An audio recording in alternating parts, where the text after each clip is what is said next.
Hello YouTube, this is Hunting Guy 532, and today I'm going to go over the storage laws here in Canada of your firearms. If you were to move to the country, live in the country, or you might have a working visa here and you're an avid firearm owner, the laws and what you have to do in order to store your firearms. It's known as safe storage here in Canada, and the most common and lawful way to store your firearms is in a gun cabinet, in a secured gun cabinet. If you've ever heard of Canadian Tire, they often sell them. You can go on the internet and look up gun cabinets. They're made of steel. They got heavy-duty locks on them, and that is the most common way to store your firearms and the most lawful way. But if you cannot afford a cabinet or you don't see the need to buy one, there are other ways of legally storing your firearms here. But I'm going to show you what some of those are today. This is my Lee Enfield. It's a bolt-action rifle, and under safe storage, if I wanted, what I could do is I open up my bolt and open it up, and I can store this rifle out in the open now, and even with the bolt right next to it, because I removed a key working component of the firearm, and is now classified as being stored safely. So that is this one. And another thing that a lot of people like to do, mainly when they store them in cabinets, is drop the clips. It's a good idea to drop the clips, so it doesn't look as suspicious if the police were to ever be in your home and be looking at your guns for whatever reason. But you can keep the clips in if you want. It's not recommended you do it. It does look a little suspicious. You just gotta say, yeah, that they're unloaded, and go from there. And if I was to take this rifle out hunting or target shooting or something, I just put the bolt back on, and I just put it forward like that. Another firearm is my single shot shotgun here. Check like all the guns here. Another how you can store this as when they show disassembly of the firearm, they often use bolt actions as the example, but I'll use this one as an example too. What you do once you take the forestock off, and you drop the barrel. That's legally classified as safe storage.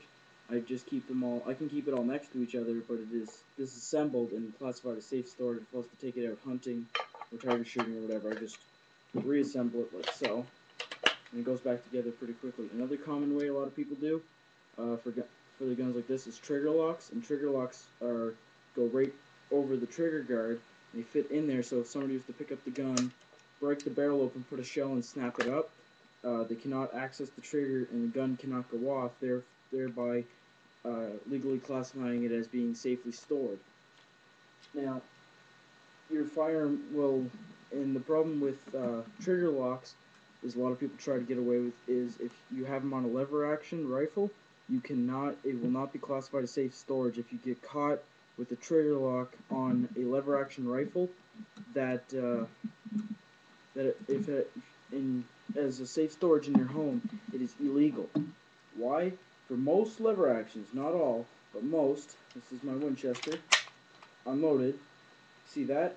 Right there, there's the big hole. So a lot of people like this, once they put the trigger lock over here, all you'd have to do is load up some shells in the magazine, work the action, the trigger lock would fall right off and forward, and then now the gun would be ready to go. And it would be classified as unsafe storage.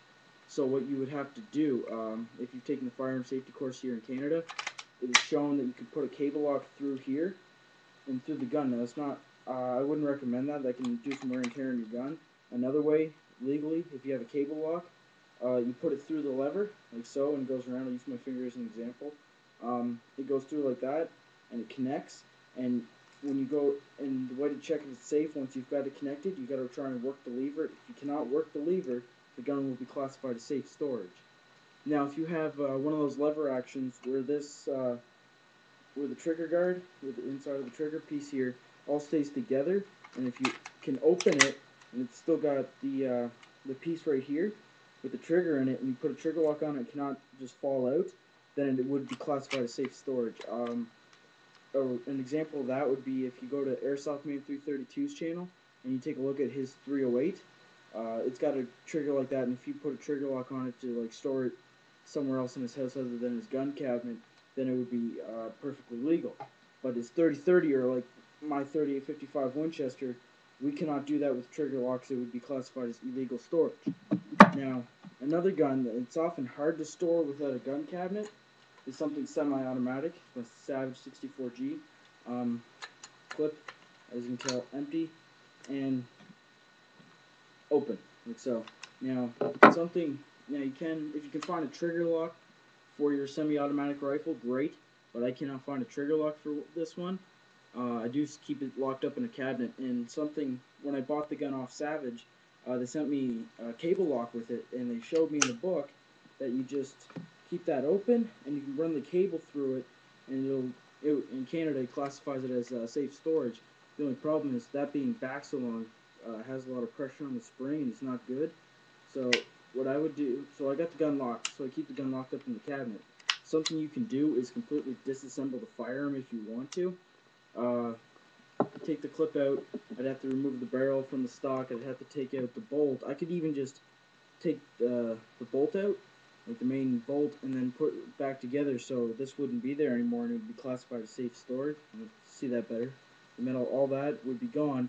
It would be classified as safe storage because the gun would not be functioning. And often the guns, once they have been put in locked, often have to be put in gun cases. You could just stick them in a closet. Some people today even the old gun racks with the little glass cabinets. You can see them. They got the pegs you put the gun on, and then they got the little glass doors. If it doesn't lock, then you have to do all the either putting locks on, taking key components of the firearm out, and taking key components of the firearm out doesn't include the firing pin. You cannot remove the firing pin from this gun and then classify it as safe storage because it does not look safely stored. Now, if you were to put a round in the chamber, it won't go off, but if for whatever reason the police were in your house and they took a look at that, they will ding you for it, saying you were not complying with safe storage, even though the firing pin is out and it would not work. So you would just be better off disassembling it, or putting a trigger lock on it, or if you want to take the risk in having your spring compressed all the way back and put a cable lock through it, it's your gun, do whatever you want with it. But that's some of the safe storage laws we have here. Another thing is muzzleloaders. If you are like me and own a flintlock muzzleloader, there is no safe storage law for it. I would recommend locking it up so it would never be stolen. If you're like me, you know, you love your muzzleloader. But how I store my muzzleloader, I just keep it in the closet, out in the open. It's lawful here in Canada. The government does not classify a flintlock muzzleloader as a firearm. So there's no need to register it. There's no need to have a license to own it. You can just have it. And that's how I store it. It's stored unloaded, you know, action forward. So for whatever reason, the police were in my house one day and took a look at it. It's like, you know, it's a flintlock. I don't have to lock it up or anything, and they can't do anything about it. You know, they can take a look at it, I guess, if they wanted to, but that's about it. You cannot be charged for it. But if you're like my dad, have a percussion cap one, it's classified as a firearm. It has to be locked up, and it has to be registered and all that kind of thing. So that's just some of the storage laws in Canada. They're not too hard to get to learn, but once you do, if you are in an area where you don't have to do any of this stuff, it can be a little overwhelming at first. But after a while, it does get pretty easy and basic of how you have to store your firearms.